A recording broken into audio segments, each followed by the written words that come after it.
नमस्कार प्रेक्षकांनो, आजच्या एपिसोडमध्ये आपण बघूया तर इकडे आता आभा आणि विनीत दोघे जण घर सोडून निघून गेलेले असतात. ते पळून गेलेले असतात आणि त्यांना पळून जाण्यासाठी ते प्रोत्साहित केलेलं असतं, ते म्हणजे गायत्रीने. पण गायत्री आता सगळं काही करून सवरून नामानिराळी असते आणि सगळा ब्लेम ती इथे मानसीवरती टाकून मोकळी होते. त्याचबरोबर प्रेक्षकांनो, आता इथे विनीतला आणि आभाला शोधण्यासाठी आता बघा तेजस, सूरज बाहेर पडलेले असतात. सगळीकडे इथे आबाचा फोटो दाखवत असतात आणि म्हणत असतात की तुम्ही ह्या मुलीला कुठे बघितलत का, कुणाबरोबर जाताना बघितलत का, असे सगळ्यांना आता विचारत असतात. तेव्हा इकडे आता सूरज म्हणत असतो की आपण असं कुठे शोधायचं त्यांना. तेव्हा मी जातो, मी एकतर सगळे मंदिर चेक करतो, नंतर कोर्टाबाहेरसुद्धा एकदा बघतो. तेव्हा इथे प्रेक्षकांनो आता तेजस म्हणतो की ठीक आहे. त्यानंतर इथे मानसीची अवस्था फारच बिकट झालेली असते. सगळेजण इथे मानसीला वाटेल तसं बोलत असतात की तुझ्यामुळे, तुझ्या प्रोत्साहित केल्यामुळेच आभा पळून गेलेली आहे. तेव्हा इकडे आता नानासाहेबांना आठवतं की इकडे जेव्हा मोठ्या बाई आलेल्या असतात त्या म्हणालेल्या असतात की तुमच्या घरामध्ये अशी परिस्थिती निर्माण होईल की त्याच्यामध्ये तुझी सून कुठला निर्णय घेते आणि कसा निर्णय घेते त्याच्यावरती ठरेल ती या योग्यतेची आहे की नाही, किती प्रभू घराण्यातली सून होऊ शकते, तेव्हा ती तिची खरी योग्यता ठरवेल, असं इकडे मोठ्या बाई म्हणालेल्या असतात. त्यामुळे इथे आता तात्यांना विश्वास असतो की इथे मानसी योग्य तो निर्णय नक्की घेईल. तीच ही सगळी परिस्थिती सुधारेल, तीच काहीतरी योग्य काय ते करेल, असं सगळं इथे आता तात्यांना वाटत असतं. तेव्हा इकडे गायत्री म्हणते खरं तर हे सगळं हिच्यामुळे झालंय. या दोघांनी लग्न केलं ना, सगळ्यांचा विरोध पत्करून, त्यामुळे आभालासुद्धा मुभा मिळाली आणि म्हणूनच तिने हे लग्न केलं आणि हिनेच तिला घरातून पळून जायला सांगितलं, हो की नाही.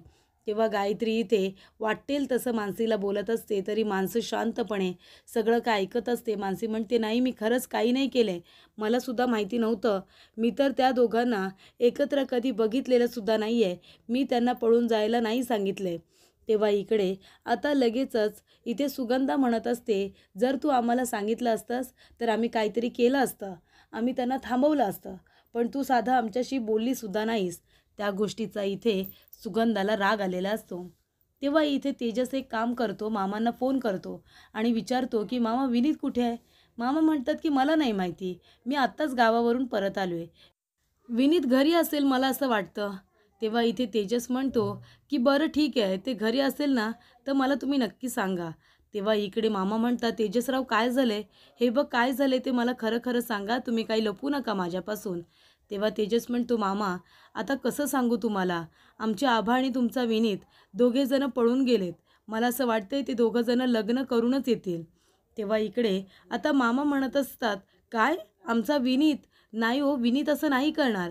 तेव्हा इकडे तेजस म्हणत असतो नाही मामा, तुम्हाला धक्का बसणं साहजिकच आहे, पण आभाने सगळं काही तसं लेटरमध्ये लिहिलं आहे की ती विनीतबरोबर घर सोडून गेले लग्न करण्यासाठी. तेव्हा इकडे मामा म्हणतात की माझा विश्वासच बसत नाही आहे, मी एक काम करतो, मी बघतो विनीत कुठे आहे ते, तुम्ही काळजी करू नका, आपण सगळं काही व्यवस्थित करू. मी घरी विचारतो शोभाला विनीत असेल तर आणि तुम्हाला कॉल करून सांगतो. तेव्हा इथे शोभाला आता मामा फोन करतात आणि विचारतात शोभा, अगं विनीत कुठे आहे. तेव्हा इथे शोभा म्हणते अहो असं काय करताय, विनीत असेल ना मित्रांबरोबर, तो आता होळी खेळत असेल, पण तुम्ही मला सांगा तुम्ही कुठे आहात, तुम्ही येताय ना घरी. तेव्हा मामा म्हणतात अगं हो मी घरी येतोय, आणि तो म्हणतात बरं बरं ठीक आहे मी ठेवतो फोन, येतोय मी. आणि मामा फोन ठेवल्यानंतर सगळ्यात आधी तेजसला फोन करतात आणि म्हणत असतात की तेजसराव, अहो मी आता शोभाला फोन केला होता, ती म्हणाली की विनीत घरात नाही आहे, विनीत त्याच्या मित्रांबरोबर होळी खेळायला गेला असेल, पण तिला याबद्दल काही माहितीसुद्धा नाही आहे, याचा अर्थ ते दोघेजणं अजून लग्न करून आले नसतील. तेव्हा आपण एक काम करूया, आपण त्या दोघांना शोधायला जाऊया का.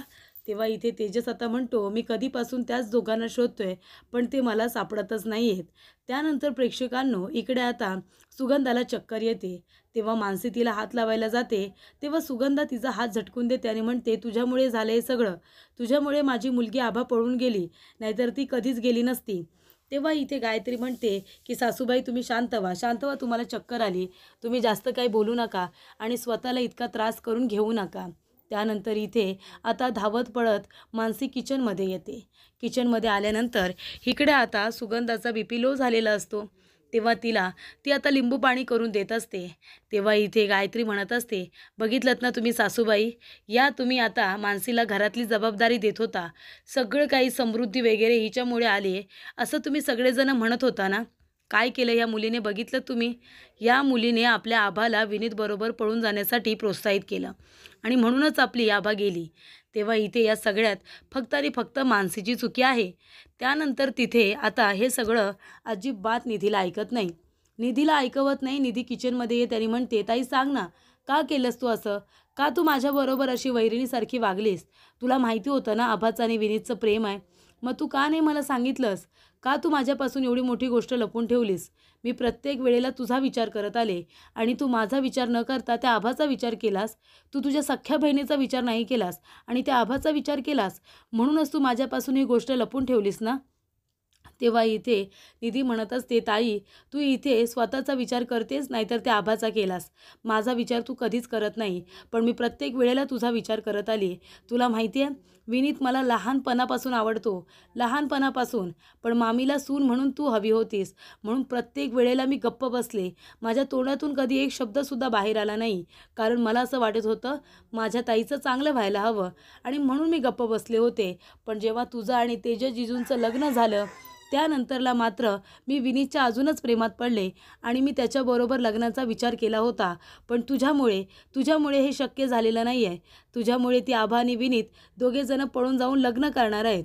तेव्हा इथे आता मानसी म्हणत असते, निधी अगं गप्प बस गं तू जरा जरी शांत हो ना. घरामध्ये बघतेस ना परिस्थिती काय निर्माण झाली आहे. अगं इथे आता माझ्या मावशींना चक्कर आली आहे. घरामध्ये काय काय घडतं आहे तू ते सगळं बघतेस ना, तरीसुद्धा हे सगळं बोलतेस. बाळा तू शांत हो, मी तुझ्याशी बोलते आहे ना, मी बोलेन तुझ्याशी, पण थोडी शांत हो. ही परिस्थिती तरी जरा निवळू दे ना. तू थोडा वेळ इथे थांब, मी आले, लगेच आले मी. त्यानंतर मानसी सगळ्यात आधी तर आता सुनंदासाठी ती लिंबू पाणी घेऊन जाते. त्यासाठी तिने लिंबू पाणी केलेलं असतं. त्यानंतर इथे प्रेक्षकांनो आता जो लिंबू तिने ज्या चाकूने कट केलेला असतो तो चाकू तिने किचनवरतीच ठेवलेला असतो. तर इथे निधीला आठवत असतं. निधी जेव्हा विनीतला इथे पेढा भरवायला जाते तेव्हा विनीत म्हणतो, हो खातो आणि विनीत म्हणतो की दे हातामध्ये माझ्या पेढा दे. तेव्हा इथे प्रेक्षकांनो आता लगेचच त्याला निधी म्हणते, हातामध्ये का? मी भरवला असता ना. पण इथे जेव्हा ती आभा आणि विनीतला एकमेकांना रंग लावताना बघते तेव्हा इकडे तिला खूपच जास्त राग येतो. तिला असं वाटतं की हे जर मला ताईने आधी सांगितलं असतं तर मी काहीतरी केलं असतं. त्यानंतर तो चाकू इथे निधी उचलते, त्या चाकूकडे बघते आणि आता ती टोकाचा निर्णय घेते. ती आपल्या हाताची नस कट करते. त्याच नंतर प्रेक्षकांनो इकडे आता सगळेजण मानसीवरती खूप जास्त चिडलेले असतात. आता आभा आणि विनीत पळून गेलेले असतात. त्याला ब्लेम इथे सगळेजण मानसीला करत असतात की हे सगळं मानसीमुळे झालं. तिच्यामुळे इथे आभा पळून गेली. तिनेच इथे विनीतला आणि आभाला फूस लावली. तिला हे सगळं माहिती होतं तरी सांगितलं का नाही. त्यानंतर इथे आता दिनेश तर म्हणत असतो की हे सगळं आहे ना या मानसीमुळे झालंय. बघा तात्या अजून द्या हिला सुनेचा मान. सगळी कर्तव्य हीच पार पाडते ना. बघितलं तुम्ही हे काय केलं तिने. सगळे अधिकार आणि हक्क तिच्याकडे दिलेत आणि त्याचा हा दुष्परिणाम काय झाला बघताय ना. आपली आभा निघून गेली घरातून. तेव्हा इथे आता मानसी म्हणत असते की मावशी प्लीज तुम्ही माझं ऐका. मी खरंच सांगते, मी तुम्हाला शपथ घेऊन सांगते की मला काहीही माहिती नव्हतं. मला वाटलंसुद्धा नव्हतं की आपली आभा असं काही पाऊल उचलेल. प्लीज तुम्ही माझ्यावरती रागू नका. तेव्हा इकडे आता सुनंदा तिच्याशी एक शब्दसुद्धा बोलायला तयार नसते. त्यानंतर इथे प्रेक्षकांनो आता गायत्री म्हणत असते, हे बघा सासूबाई प्लीज रडू नका तुम्ही. वाईट वाटून घेऊ नका. आपण करू ना काहीतरी. मी आहे ना. मी सगळं काही नीट करेन. त्याच्यानंतर इथे आता मानसी तिला लिंबू पाणी प्यायला देते. ते सुद्धा ती हातामध्ये घ्यायला तयार नसते. तेव्हा गायत्री तिच्या हातातून लिंबू पाण्याचा ग्लास घेते आणि सुनंदाला प्यायला देते आणि म्हणते, घ्या सासूबाई लिंबू पाणी प्या. त्यानंतर प्रेक्षकांनो इथे गायत्री आता फोन करते शोभाला. शोभा म्हणते, हां गायत्री मॅम बोला. आज माझी कशी आठवण झाली? काय माझ्या विनीतसाठी स्थळ बघायला आत्ताच जायचं आहे की काय? तेव्हा गायत्री म्हणते, आता कसले जातोय आपण स्थळ बघायला? त्याच्या आधीच आता लग्न करून तुमचा मुलगा दाराशी येऊन उभा राहतोय की नाही बघाच तुम्ही. तेव्हा इकडे शोभा म्हणते, अहो काय झालं असं का बोलताय तुम्ही? माझा विनीत का लग्न करेल मला न सांगता? तेव्हा इकडे आता विनीत म्हणतो की आई आई अशी हाक मारल्यानंतर शोभा म्हणते तो बघा विनीत आला वाटतं. आणि इथे विनीत हा दारामध्ये उभा असतो ते सुद्धा आभाबरोबर लग्न करून. आणि त्यानंतरला इथे प्रेक्षकांनो आता जेव्हा शोभा त्या दोघांना असं बघते की दोघेजणं लग्न करून आलेत, तेव्हा शोभाच्या हातातला चहाचा कप खाली पडतो आणि तो फुटतो. इतका तिला मोठा धक्का बसतो. तेव्हा इकडे शोभा म्हणते काय विनीत तू लग्न केलंस? ते गायत्रीने आता ऐकलेलं असतं आणि गायत्री म्हणते काय विनीतने लग्न केलं? त्यानंतर इथे ती लगेचच फोन कट करून टाकते. तेव्हा इकडे शोभाला खूप मोठा धक्का बसलेला असतो. कारण विनीतचं लग्न घेऊन इथे शोभाची खूप मोठमोठी स्वप्न असतात. इथे विनीतसाठी तिला श्रीमंत घरातली मुलगी करायची असते आणि तिला खूप जास्त त्या लोकांकडून पैसा घ्यायचा असतो, हुंडा घ्यायचा असतो. पण इथे तर आता विनीतने डिरेक्टली आभाबरोबरच लग्न केलेलं असतं आणि आभा तिला अजिबातच आवडत नसते आणि त्याने बघितलेलं असतं. आई आता काही करू शकते रागाच्या भरामध्ये. विनीत इथे आबाचा हात पकडूनच उभा राहिलेला असतो आणि ते बघून इथे आता शोभा अजूनच रागवते. ती म्हणते विनीत तू लग्न केलंस या मुलीशी? सांग ना तू लग्न केलंस का? तेव्हा इकडे ती बघते तर तिच्या गळ्यामधलं मंगळसूत्र, हार, हातातल्या बांगड्या हे सगळं बघितल्यानंतर तिचा राग आता अनावरच होतो. त्यानंतर गायत्री म्हणत असते बघा ऐका सगळ्यांनी आपल्या आभाने आणि त्या विनीतले लग्न केलं. त्यानंतर इथे सगळ्यांनाच आता खूप मोठा धक्का बसतो. कारण शेवटीला जे व्हायला नको होतं ते झालेलं असतं.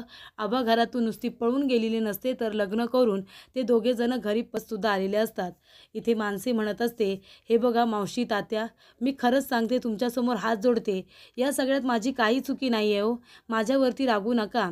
मला खरंच काही माहिती नव्हतं. तेव्हा इथे सुनंदा म्हणत असते की आधी माझ्या मुलाने माझ्या मनाविरुद्ध लग्न केलं आणि आता मुलीने सुद्धा. ते दोघं जर लग्न करून आले तर आपल्याला तोंड दाखवायला सुद्धा जागा होणार नाही आणि शेवटीला त्या दोघांनी लग्न हे केलेलंच असतं. तर इकडे आता निधी हाताची नस कट करून घेते त्याचा आवाज होतो. तेव्हा इथे मानसी धावत पळत बघायला येते तर निधीने हाताची नस ही कापलेली असते. तेव्हा इकडे मानसी आता जोरात रडायला लागते, ओरडायला लागते. निधी उठ ना असं म्हणत असते. त्यानंतर इथे आता गायत्रीसुद्धा मागोमाग धावत येते आणि संपूर्ण प्रभू कुटुंबसुद्धा. कुणाला काही कळत नसतं की इथे निधीने स्वतःच्या हाताची नस कापण्याचं नक्की कारण तरी काय? कारण कुणालाच माहिती नसतं की निधीचं सुद्धा विनीतवरती प्रेम आहे. कारण तिने ते कुणालाच सांगितलेलं नसतं. फक्त तेजसला आणि तेजसनंतर ते मानसीला सांगितलेलं असतं आणि ते गायत्रीने ऐकलेलं असतं. त्याचबरोबर इथे आता मामा म्हणत असतात की तेजसराव मला खरंच याबद्दल काही माहिती नव्हतं हो. हे काय मी आत्ताच गावावरून येतोय. तुमचा फोन आला म्हणून मला कळलं. बरं तुम्ही काळजी करू नका. आता आपल्याला लवकरात लवकर त्या दोघांना शोधायला हवं. मी सुद्धा तुमची मदत करतो. जाऊन आधी विनीतच्या मित्रांना फोन करतो. तेव्हा इथे प्रेक्षकांनो आता शोभाचा फोन आलेला असतो. शोभा म्हणते कुठे आहात तुम्ही? तेव्हा मामा म्हणतात हे काही घरीच येतोय. ती म्हणते लवकरात लवकर आधी घरी या. तेव्हा मामा म्हणतात विनीत आलाय का गं? शोभा म्हणते विनीत घरी आलाय आणि त्या प्रभूंच्या कार्टीचा हात पकडून तिच्याबरोबर लग्न करून आलाय. तेव्हा तुम्ही आधी घरी या बरं. घरी आल्यानंतर बोलूया. तेव्हा इकडे आता मामा म्हणत असतात बरं बरं ठीक आहे मी घरी येतोय. पण शोभा हे बघ तू त्या आभाला काही बोलू नकोस हा. हे बघ मी लगेच घरी येतोय.